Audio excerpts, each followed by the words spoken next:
huli. So wala na kasing cutting ngayon guys, alang-alang na lang ang tubig, pero nagtyaga pa rin tayong mangilaw, pero wala, konti lang talaga guys. Medyo hindi maganda ang ating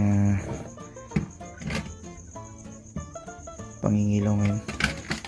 Ito ang aking unang gabi ng pangingilaw. So ayan guys, puro kulita lang yung huli ko, ito konting isda. Ayan, mga kulita. Wala na kasing pangilaw, alang-alang ang tubig, kaya ito lang ang ating huli ngayon guys. So bali 5 kulita. Ayan, 5 kulitang gapo, 5 kulitang gapok at saka mga patuna. Ayan, ang hirap tukutin ang kanyang gaway. Ayan. So wala na talagang kating gabi, pero dahil nga gustong gusto natin makapangilaw, nagtyaga tayo kahit nalaki ang tubig. Okay naman guys, at kahit pa paano makahuli pa rin naman kung payapang ulam lang. Ayan, ito pugita ang ating huli.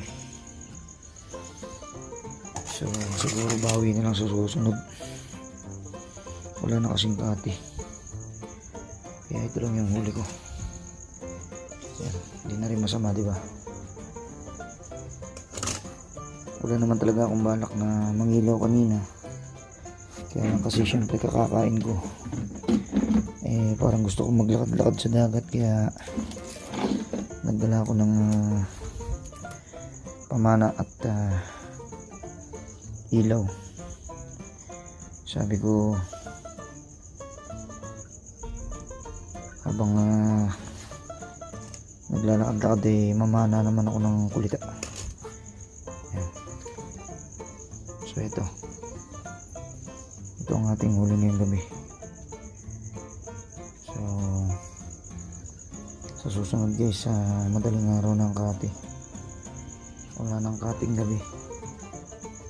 Siguro magkaroon man, matatagalan na, siguro mga ilang buwan, kasi ngayong bear month puro umaga na ang kati,